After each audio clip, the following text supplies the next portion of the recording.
It's head coach Clint Mylymok joining me right now. And coach, big 4 points for you guys this weekend. Your takeaways from the weekend from the team.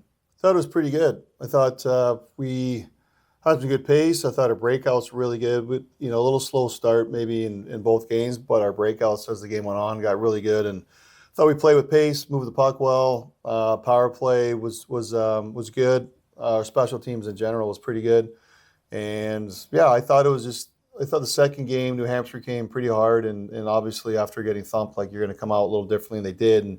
And we woke up and got back to our game, and I thought, it was nice to see someone like Braden Wade get rewarded. His play has been good all year, and I think he's like any player. You get more confidence as you get more ice and as you get more opportunity, and he's taken advantage of it. And then a guy like Cole Peters did a great job, I thought, in the power play.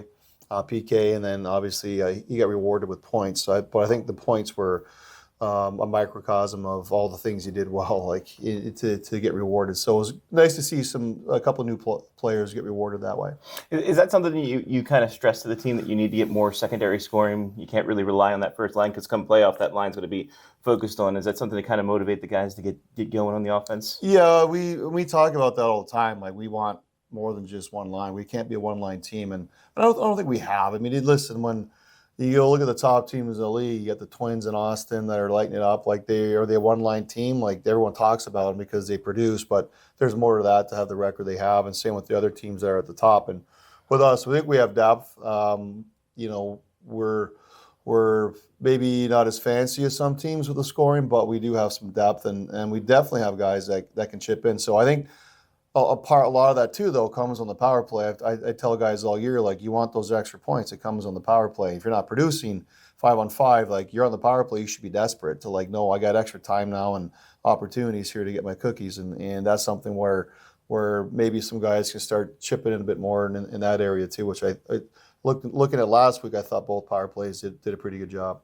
When you look at depth, Braden Wade and Cole Peters, you talked about, but also someone like Robbie Glentz getting into the lineup and producing the way he did. For these guys who kind of don't see a lot of ice time, is it good to know that they're ready, and they're ready to come play when they get the chance? Yeah, Wade's had a bit more opportunity than Glentz, but Glentz has been working his butt off every day, and we've had a lot of conversations with all our guys, but we've told Robbie, like, be patient.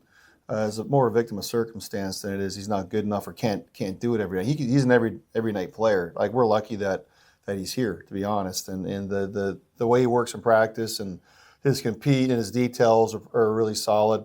And it's not a surprise that he's had success, but a lot of guys don't understand, like, the way you get confidence and the way you get more is by sometimes the coach putting you in, and he did a good job on the role he was given. He did it to a T, and I thought he was a really good compliment to that line of Hintz and Wade. And listen, like, Hintz is in the middle of two guys he really hasn't played with all year, and they're probably our best line. So it tells you what kind of player Trey Hinton is.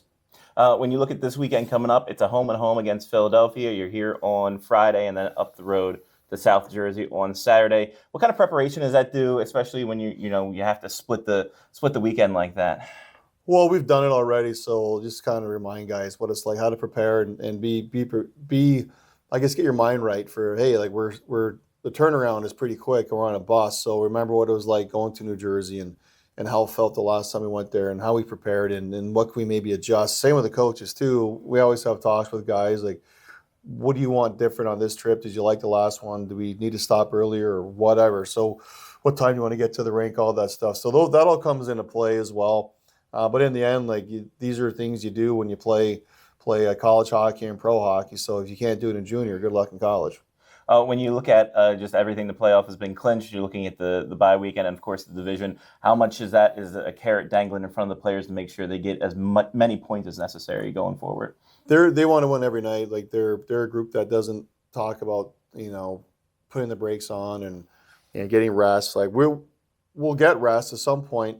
And that's when we're done the end of the season and playoffs. And right now it's all business. And they've done a really good job. Our captains, we don't have to tell them, like, what goals you set. Before we can even have those discussions, they've talked about what kind of things they want to accomplish before the season is over. So that's a testament to our leadership group and Owen Drury in terms of how they approach every game. And and they're selfish too in that regard. Like they're really competitive and selfish. Like they want every point that's out there, and they'll be like that till the playoffs are over.